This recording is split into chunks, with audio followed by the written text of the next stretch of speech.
श्री जय वल्लभलाल प्यारे की, इस भावनेश्राय प्यारे की। બધા વૈષ્ણવને નમ્ર વિનંતી કે હવે આપ શ્રીના વચનામૃત થઈ રહ્યા છે, તો થોડી વાર માટે શાંતિ રાખે અને વચનામૃતનો લાભ લે. થોડી વાર માટે ફોન પણ સાયલન્ટ મોડમાં રાખી દે. અને હું બધા વૈષ્ણવોથી આપ શ્રીને વિનંતી કરું કે વચનામૃત કરી અને લાભાન્વિત કરે. શ્રી જય વલ્લભલાલ પ્યારે કી જય.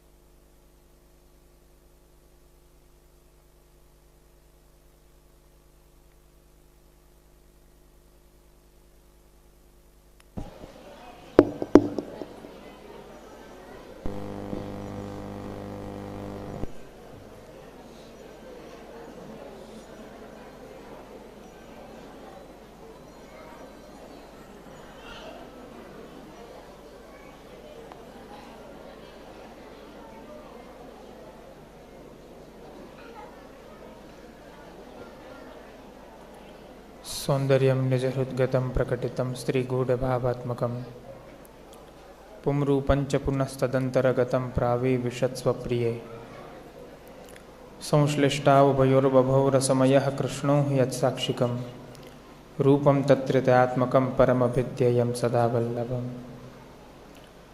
नमो भगवते तस्मै कृष्णायाद्भुतकर्मणे रूपनाम विभेदेन जगत्क्रीडति यो यतः. नमामते देवपदारविन्दं प्रपन्नतापोपशमातपत्रं यन्मूलकेता यतयोञ्जसूरु संसारदुःखं बहिरुच्छिवन्ति.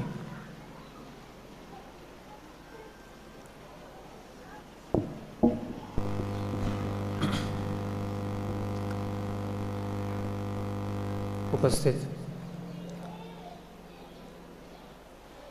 सर्वे श्रीमद् वल्लभना लाडीला वल्लभी वैष्णववृंद, भगवत चरणारविंदानुरागी, भगवत भक्ति अनुरागी एवं भगवत भजनानुरागी आप दरेक वाला आत्मीयजनों, प्रियजनों, आप सर्वने आजना आ मंगल अवसरे मारा वक्तव्यना प्रारंभमां आप सौने खूब खूब हृदयपूर्वकना शुभाशीर्वाद प्रदान करी रह्यो छुं.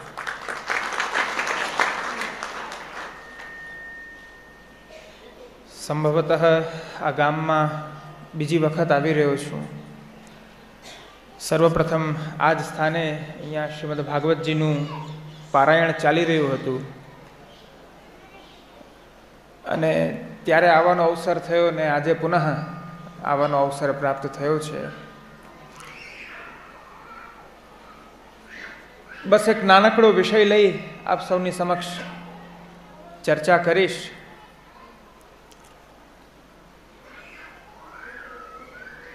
श्री महाप्रभु जी द्वारा प्रकटित जे आ भक्ति मार्ग छे, आ भक्ति मार्ग आ कृपानो मार्ग छे. जे मार्ग में भगवाननी सर्वतो दुर्लभा एवी कृपा पोताना निजजन ने प्राप्त थाय छे. एटला माटे आ भक्ति मार्ग ने पुष्टि मार्ग कहेवामां आवे छे.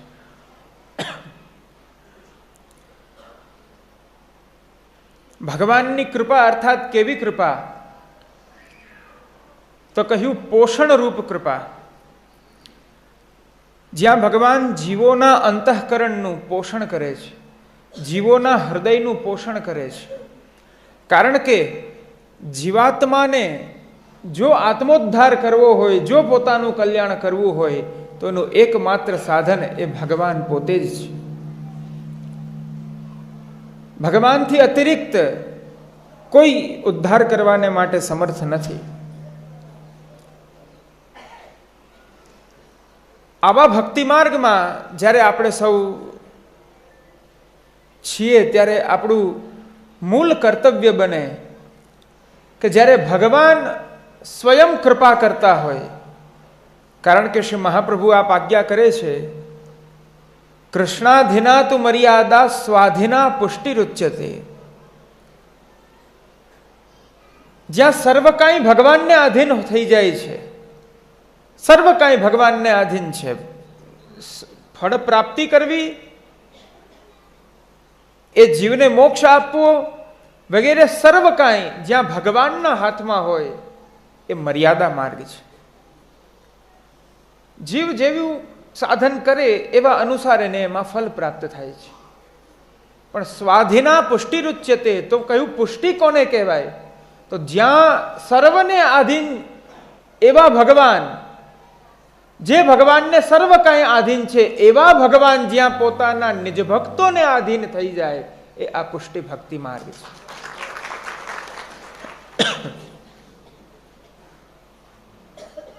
સામેથી પ્રભુ આપ એ જીવોનું વર્ણન કરી અને એ નિત્ય લીલામાંથી વિખૂટા પડેલા જીવોનું આપ પુનઃ વર્ણન કરી રહ્યા છે. એ આ ભક્તિ માર્ગ છે. આવો ભક્તિ માર્ગ જ્યારે આપણને પ્રાપ્ત થાય ત્યારે આપણો આ સ્વતંત્ર અધિકાર છે કે આપણે એ ભગવાનની કૃપાને પ્રાપ્ત કરીએ. જેમ એક પિતાની જેટલી પણ સંપત્તિ છે એ સંપત્તિનો અધિકાર એના પુત્રને સ્વતઃ છે.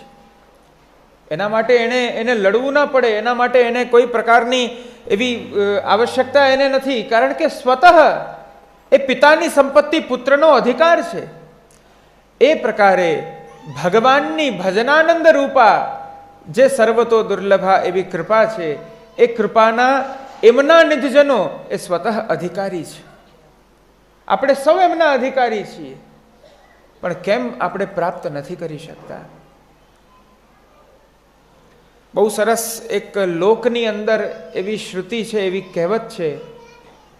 આનું કોઈ પરીક્ષણ કર્યું હોય કે નહીં એ ખ્યાલ નથી, પણ આવું કહેવાય છે કે સિંહણનું દૂધ જો લેવું હોય તો એમાં સુવર્ણનું જ પાત્ર જોઈએ, અન્ય પાત્રમાં ન રહી શકે.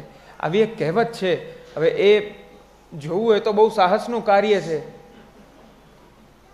સાહસ હોય તો થઈ શકે. કહેવાનો તાત્પર્ય કે એ પદાર્થ વિશેષ જે છે એનું પાત્ર વિશેષ પણ હોય છે. એમ ભગવાનની જે કૃપા છે એ કૃપાને આપણે પાત્ર હોવા જોઈએ. જ્યાં સુધી એ પાત્રતા આપણામાં નથી આવતી ત્યાં સુધી આપણે એ કૃપાને પ્રાપ્ત નથી કરી શકતા. એ પાત્રતા કેવી રીતના પ્રાપ્ત થાય? શ્રીમદ ભાગવતની અંદર બતાવ્યું, એક વૈષ્ણવમાં આ 6 લક્ષણ હોવા જોઈએ. આ 6 લક્ષણ હોય તો જ એ ભગવત કૃપાનો અધિકારી છે. સ્વધર્મ પરાયણ હોવો જોઈએ, લોક ધર્મ અહંતા મમતાનો ત્યાગ કરનારો હોવો જોઈએ, ભગવદીઓનો સંગ કરનારો હોવો જોઈએ, લૌકિક કામ તૃષ્ણાનો ત્યાગ કરનારો હોવો જોઈએ, અન્યના દોષોનું અવગાહન છોડી, અન્યના ગુણોનું અવગાહન છોડીને કેવલ ભગવત ચરિત્રોનું ગાન કરનારો હોવો જોઈએ, અને છેલ્લે યા તો પ્રભુની કથામાં તન્મય હોવો જોઈએ અથવા તો પ્રભુની સેવામાં તન્મય હોવો જોઈએ. આવા 6 ઉપાય બતાવવામાં આવ્યા. અને સંભવતઃ તો નહીં પણ નિશ્ચિત રૂપે આ 6 માંથી એક પણ આપણા જીવનમાં ચરિતાર્થ નથી થઈ શકતા. સ્વધર્મ પરાયણતા આપણામાં નથી આવી શકતી. શ્રી મહાપ્રભુ આપ આજ્ઞા કરે છે, સર્વદા સર્વભાવેન ભજનીયો વ્રજાધિપ સ્વસ્યાયમેવ ધર્મો હિ નાન્યઃ ક્વાપી કદાચન. સર્વદા સદાને માટે વ્રજાધીપ, વ્રજના સ્વામી એવા શ્રી કૃષ્ણનું ભજન કરવું, એમને ભજવા, એમની સેવા કરવી, એ જ આપણો પ્રમુખ ધર્મ છે.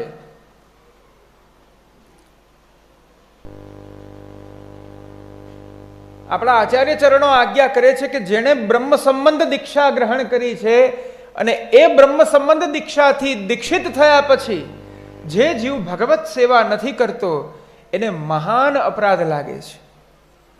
પ્રત્યવાયો ભવતી કહ્યું, અર્થાત એ જીવને પાતકી ગણવામાં આવે છે. અનંત દોષોનો ભાર એને લેવો પડે છે, એનો જન્મ વ્યર્થ થાય છે. ઘણીવાર મારા પ્રવચનમાં કહું છું, પુનઃ અહીં એકવાર કહી રહ્યો છું,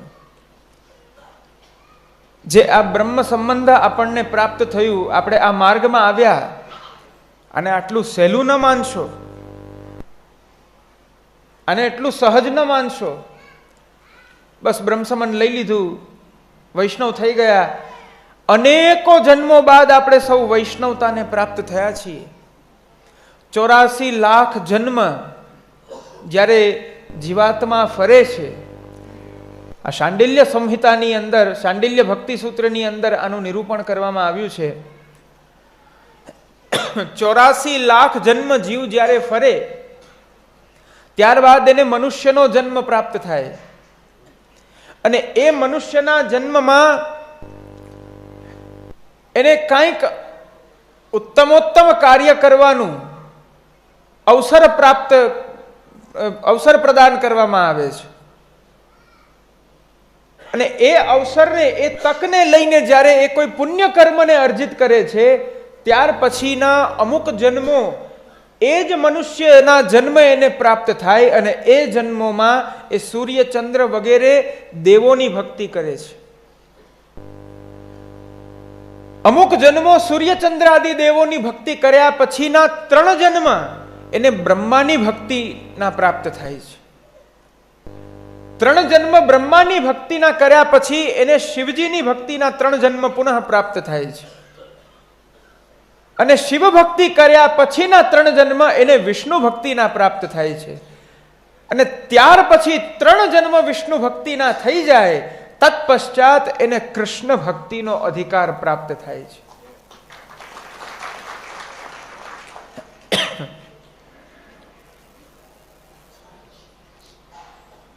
પ્રહલાદજી શ્રીમદ ભાગવતજીમાં સ્તુતિ કરતા પ્રભુને બહુ સુંદર નિવેદન કરે છે કે હે પ્રભુ, ત્વદુપેક્ષિતાનામ, જે દિવસે આ જીવ તો આપને ઓળખતો નથી, છતાં આપ એને ઓળખો છો. આપની અવિદ્યાના કારણે એની વિસ્મૃતિ થઈ ગઈ છે કે એ પોતાનું મૂળ સ્થાન, પોતાના અંશી એવા પૂર્ણ પુરુષોત્તમ આપને નથી જાણતો, અવિદ્યાના કારણે. પણ આપ એને જાણો છો. પણ જે દિવસે આપ એ જીવને છોડી દેશો, આપ એ જીવની ઉપેક્ષા, એનો ત્યાગ કરી દેશો, એનાથી મુખ ફેરવી લેશો, એને ભૂલી જશો, ત્યારે એ જીવની ક્યાંય ગતિ નથી રહેવાની. આ જીવાત્મા સમજતો નથી, એ દોડભાગ કરે છે, સંસારના પ્રત્યેક સુખને ભોગવે છે, પણ છેલ્લે તો એ દુઃખના જ કારણો છે. સાચું સુખ જે આપનું યુગલ ચરણારવિંદ છે, એને પ્રાપ્ત નથી કરી શકતો. આપ 1 અવસર આપશો, 2 અવસર આપશો, 3 અવસર આપશો, બસ 3 અવસર આપ પ્રદાન કરશો. ત્યાર પછી અવસર નહીં આપો. ત્યાર પછી આપ શું કરશો? આપ એ જીવની ઉપેક્ષા કરશો, આપ એ જીવનો ત્યાગ કરી દેશો, આપ એ જીવને ભૂલી જશો. ત્યારે એ જીવાત્માની શું દશા થાય છે, ત્યારે એની શું પરિસ્થિતિ થાય છે? તો કહ્યું, બાલસ્ય નેહ શરણમ પિતરો નૃસિંહ. કદાચ માની લો એ બાળક છે, તો બાળક હોવા છતાં પણ માતા પિતા એને શરણ નહીં આપી શકે. કદાચ માની લો તે રોગી છે, તો ઔષધિ પણ એના રોગને મટાડી નહીં શકે. કદાચ એ નાવનો પથિક છે, નાવિક બનીને કદાચ ક્યાંય જઈ રહ્યો છે, તો એની નૌકાને ડૂબવાથી કોઈ બચાવી નહીં શકે. કારણ કે આપ એની ઉપેક્ષા કરો છો, આપ એને ભૂલી રહ્યા છો, આપ એનાથી મુખ ફેરવી રહ્યા છો. આ જ વાત શ્રી મહાપ્રભુજી આપ 16 ગ્રંથની અંદર સમજાવે છે. હરિણાયે વિનિર્મુક્તા તે મગ્ના ભવસાગરે. જે જીવ ભગવાન દ્વારા પરિત્યક્ત થઈ જાય છે, એ જીવનો કદાપી ઉદ્ધાર નથી થઈ શકતો. કોઈનું પણ શરણ ગ્રહણ કરે, પણ ભગવાન દ્વારા જ્યારે વિનિર્મુક્ત છે, ત્યાર પછી કોઈનું સામર્થ્ય નથી કે એ જીવને પુનઃ એનો આત્મોદ્ધાર કરીને એને ભગવત પ્રાપ્તિ કરાવી શકે. આવી સ્થિતિમાં, આવા કરાલ કાલમાં આપણું એકમાત્ર શરણ છે એ છે ભગવાન શ્રી કૃષ્ણ અને એમનું ભજન, એમના નામોનું અવગાહન, એમના ચરિત્રોનું શ્રવણ. કારણ કે આ ભક્તિ માર્ગમાં ભગવાન એવો સંકલ્પ કરે છે કે એનમ ઉદ્ધરિષ્યામી, હું આ સર્વ મારા જે દૈવી જીવો છે, જે આ ભૂતલ પર આવ્યા છે, એ જીવો જ્યારે મારી સેવા કરશે ત્યારે હું આ સર્વ જીવોનો ઉદ્ધાર કરીશ, સર્વ જીવોનો અંગીકાર કરીશ. આવું સંકલ્પ લેનારા ભગવાન પોતે છે. જેથી કરીને આપણે સૌ ભગવાન નામ પરાયણ થઈએ, ભગવત સેવા પરાયણ થઈએ, ભગવત ચરિત્રોના શ્રવણ પરાયણ થઈએ, ભગવદીઓનો સંગ કરતા થઈએ. આજે આપણા ઘરે 84-252 ના પુસ્તકો વિદ્યમાન છે, શિક્ષાપત્ર શ્રીમદ ભાગવતજીના પુસ્તકો વિદ્યમાન છે, પણ આપણે ખોલી નથી શકતા.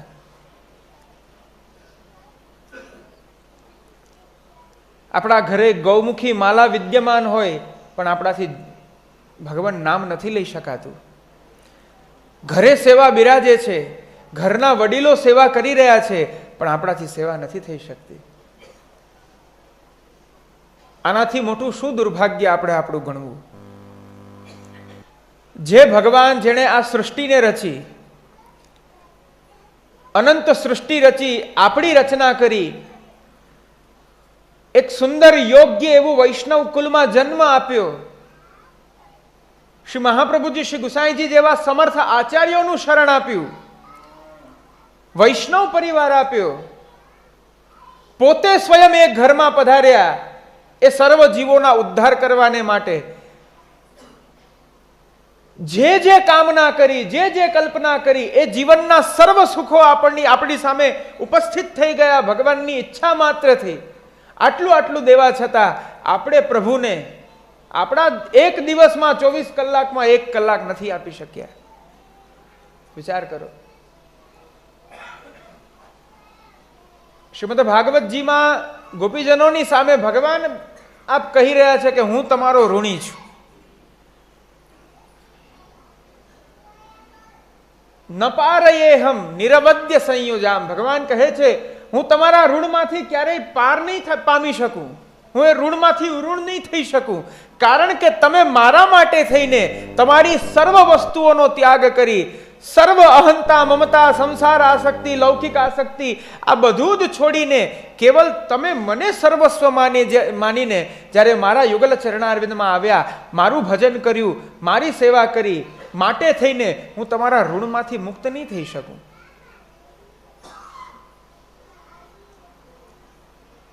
જે નશ્વર પદાર્થ છે એ નશ્વર પદાર્થને છોડીને જીવો ત્યાં ગયા છે, તો ત્યાં ભગવાન એમના ઋણી થઈ જાય છે.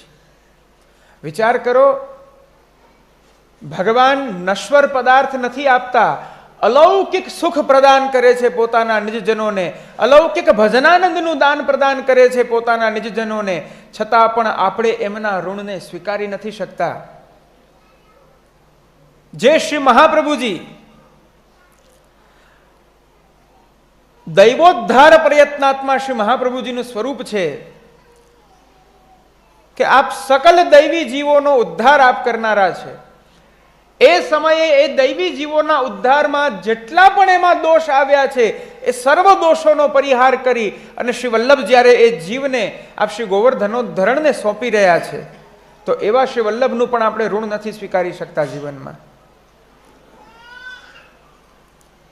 શ્રી ગુસાઈજી, જે શ્રી ગુસાઈજી આપે આ ભક્તિ માર્ગમાં રાગ, ભોગ, શૃંગારને પ્રકટ કર્યા, ઋતુ અનુસાર પ્રભુને સામગ્રી, શૃંગાર, વસ્ત્ર ઇત્યાદિ આપે પ્રકટ કર્યા, જેથી કરીને જીવોની ચિત્તવૃત્તિ સદાને માટે અહર્નિશ અષ્ટયામ પ્રભુમાં જ રહે, ભગવાનમાં જ રહે, તેઓને નિરુદ્ધતા તેમને પ્રાપ્ત થાય ભગવાનમાં.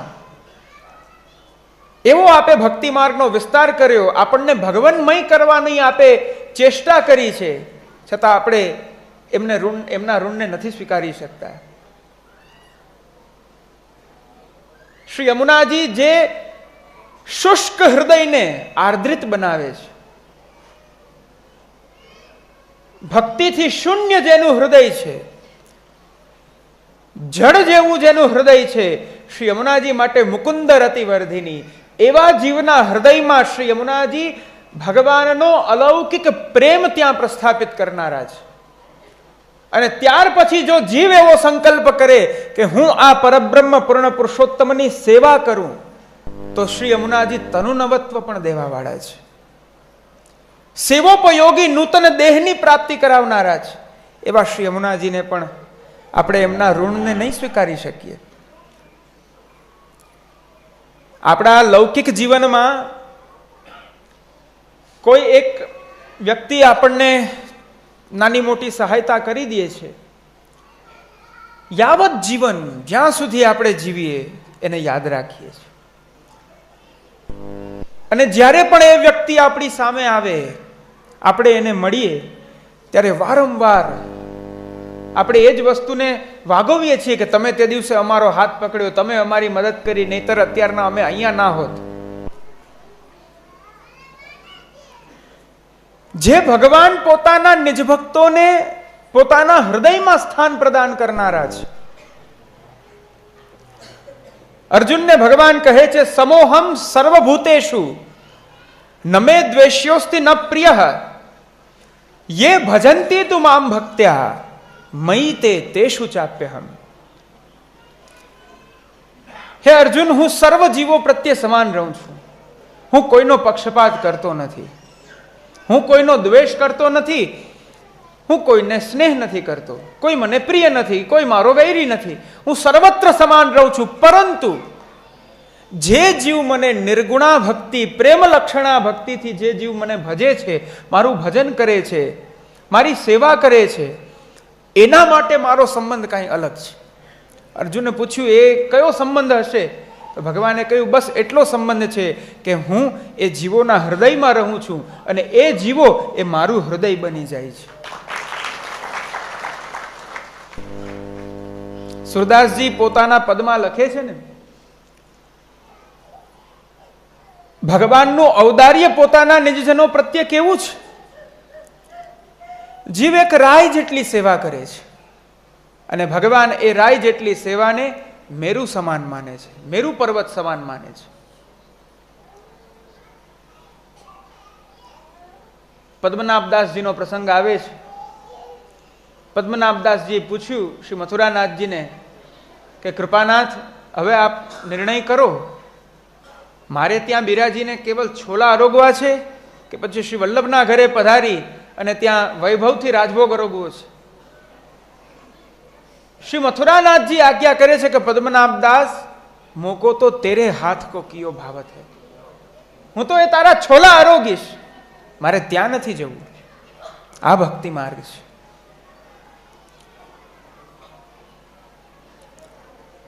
જે ભક્તિ માર્ગમાં શ્રી મહાપ્રભુજી આપ એવી પ્રતિજ્ઞા લેનારા છે, આપ એવી ઉદ્ઘોષણા કરે છે કે ન દૃષ્ટ શ્રુત પૂર્વો વા. શ્રી મહાપ્રભુજી પોતે આપ એવું કહી રહ્યા છે કે આજ સુધી નથી ક્યાંય આવું સાંભળ્યું કે નથી ક્યાંય આવું જોયું કે જેણે ભગવાનમાં પોતાનું સર્વસ્વ સમર્પણ કરી, સર્વસ્વ નિવેદિત કરીને જેને ભગવત પરાયણ જીવન જીવ્યું હોય, ભગવાને ક્યારેય એનો ત્યાગ કર્યો હોય કે ભગવાન એને ભૂલી ગયા હોય કે ભગવાનની કૃપામાં થોડું વિલંબ થયો હોય, શ્રી મહાપ્રભુ આજ્ઞા કરે છે કે આવું મેં નથી ક્યાંય સાંભળ્યું, નથી ક્યાંય જોયું. આવો ઉત્તમ માર્ગ જ્યારે આપણને પ્રાપ્ત થાય, જે માર્ગ માટે શ્રીમદ ભાગવત એવું કહે છે કે ધાવન નિમિલ્યવા નેત્રે ન સ્ખલે ન પદે દિહ. આંખ બંધ કરીને આ માર્ગ ઉપર દોડો, આ પ્રેમના પંથ ઉપર દોડો, ક્યાંય ઠોકર નહીં વાગે, ક્યાંય પડશો નહીં, સીધા પ્રભુના ચરણારવિંદમાં જઈને પહોંચશો. આવો જે આ ભક્તિ માર્ગ છે, જ્યારે એ આપણને પ્રાપ્ત થાય ત્યારે અવશ્યમેવ આપણે સવે ભગવાન નામ પરાયણ, ભગવત સેવા પરાયણ અને ભગવત કથા પરાયણ થવું જ જોઈએ. નહીતર ધિક્કાર છે આપણા વૈષ્ણવત્વને. વિવિધ સાધનો કરનારા જે ઋષિઓ છે, એ ઋષિઓએ જ્યારે જોયું કે ભગવાન અહીંયા પધાર્યા અમારી પાસે આવીને માગ્યું, ભોજન માગ્યું, પણ અમે ભોજન ના આપ્યું. અમે તો અમારા યજ્ઞમાં જ રહ્યા. પછી ખબર પડી કે આ જેનું આરાધન કરીએ છીએ સાક્ષાત પોતે અહીંયા પધાર્યા હતા. એ પોતે ચાલીને પધાર્યા હતા. અમે એના મુખમાં કંઈ આપી ન શક્યા ને આ યજ્ઞકુંડમાં અમે આટલી આહુતિ આપી રહ્યા છે. ધિક્કાર છે અમારા બ્રાહ્મણત્વને. વિમુખાય ત્વધોક્ષજે, જે ભગવાન અધોક્ષ જેવા ભગવાનથી જે વિમુખ છે એના જન્મને ધિક્કાર છે, એની વિદ્યાને ધિક્કાર છે, એના કર્મ દક્ષતાને ધિક્કાર છે, એના જીવનને ધિક્કાર છે. આવું એક જ્ઞાનીજનો કહી રહ્યા છે. તેથી આપ સૌ માર્ગપરાયણ થાવ. ગળામાં 2 કંઠી પહેરી છે જે શ્રી મહાપ્રભુજીએ આપણને પ્રદાન કરી છે, એ કોઈ સામાન્ય વસ્તુ નથી. આ ભૂતલ પર એક સામાન્ય મનુષ્ય રૂપે આપણને દેવત્વની પ્રાપ્તિ શ્રી મહાપ્રભુજીએ કરાવી છે વૈષ્ણવતાનું દાન દઈને. એની લાજ એ આપણે સવે રાખવાની છે. મસ્તક પર જે આપણે તિલક કરીએ છીએ એ તિલક કોઈ શોભાનું નથી, કોઈ એવું ચિહ્ન નથી, કે કોઈ એવો સિમ્બોલ નથી કે એને જોઈને આપણે એવું નક્કી કરી શકીએ જો આ લોકો આવા છે. એ સાક્ષાત પ્રભુના યુગલ ચરણારવિંદનું ચિહ્ન છે. અને જેના મસ્તક પર પ્રભુના ચરણારવિંદનું ચિહ્ન, એ તિલક જેના મસ્તક પર વિદ્યમાન છે, એને સર્વથા કાળ ભય નથી. એને ક્યારેય કાળ ભય નથી. શાસ્ત્રમાં લખ્યું છે કોઈ વ્યક્તિ રાત્રિના સૂતો છે અને સૂતો હોય એવી સ્થિતિમાં યમદૂતો આવી જાય એને લેવા, પણ લઈ નથી શકતા. કારણ કે એના મસ્તક પર પ્રભુના ચરણારવિંદની છાપ છે. નહીં લઈ શકે.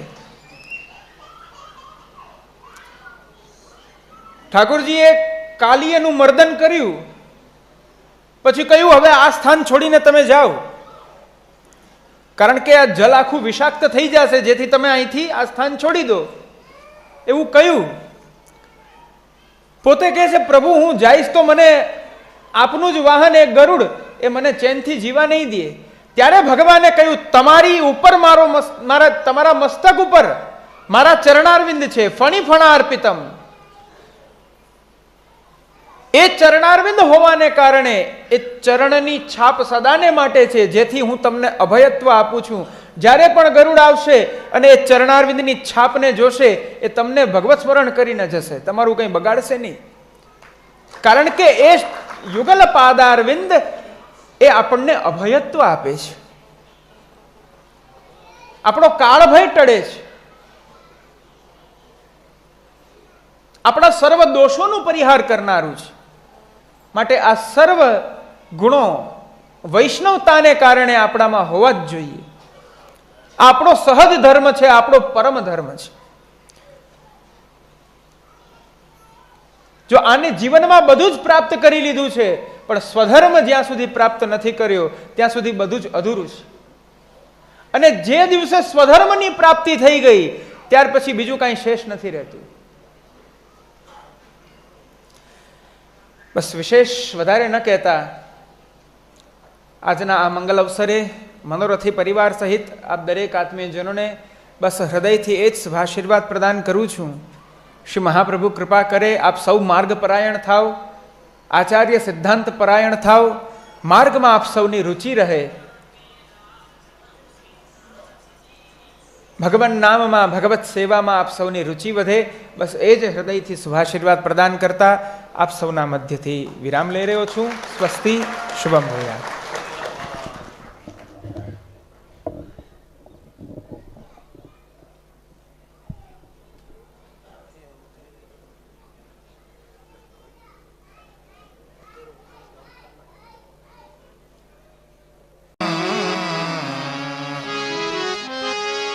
પીરે કુંડલ પીરે કુંડલ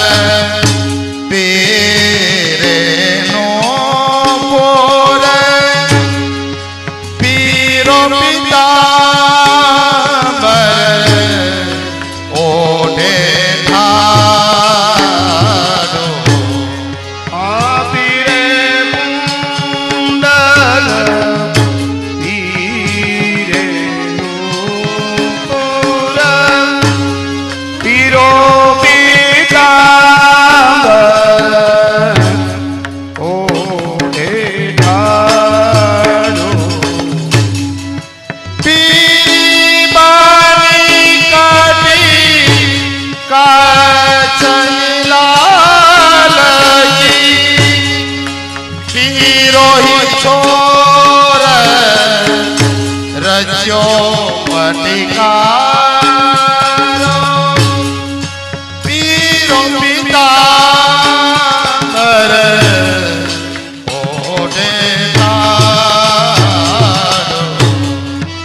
અબીર બની કટી કાછની લાલ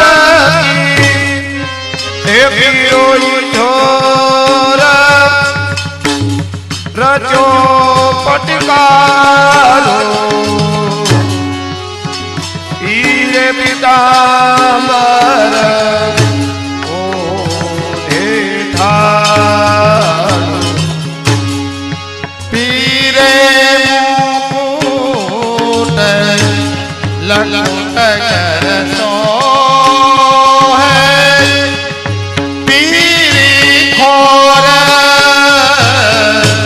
દિયે ચિનગાર અબીરે મુકુટ લકુટ કરસો હે પીરી ખોર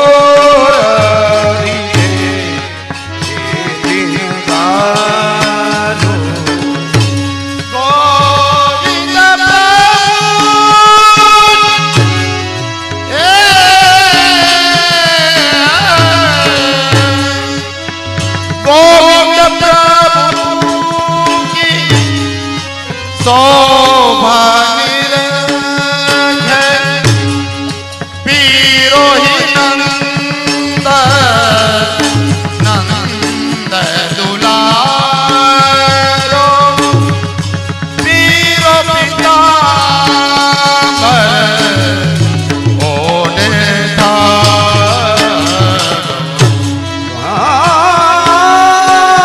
ગોવિંદ પ્રભુ કી શોભા નિરંજન હે પીરો નંદન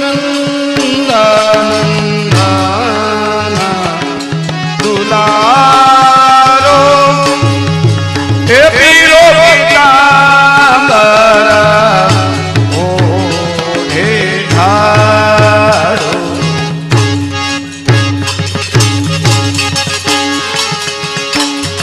પીરે મુકુટ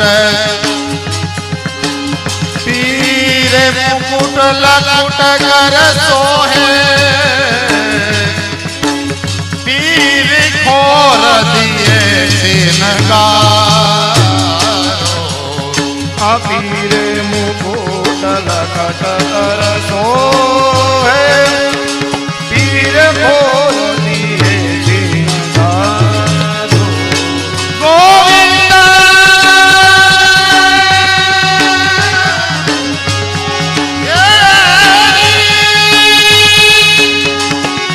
ગોવિંદ પ્રભુ કી શોભા નિરખત પીરો નંદ નંદ દુલારો પીરો નંદ નંદ દુલારો પીરો પિતાંબર ઓઢે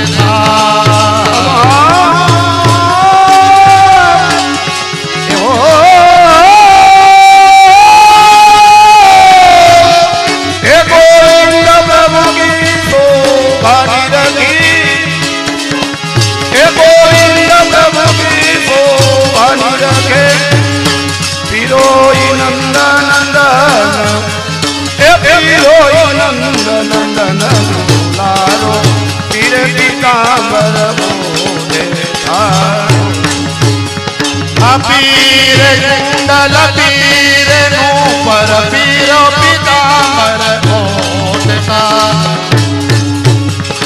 ગોવિંદ પ્રભુ કી હે ગોવિંદ પ્રભુ કી શોભા નિરખે હે પીરો નંદ નંદન દુલારો પીરો પિતાંબર ઓઢે ધારો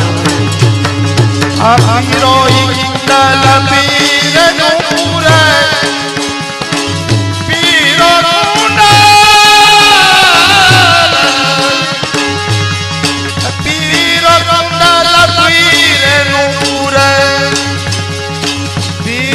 કુંડલ પીરોનો પીરો પીતાંબર ઓઢે ઠારો.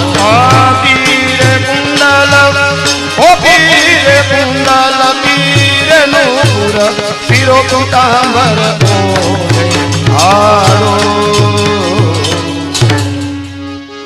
શ્રી મદન મોહનલાલ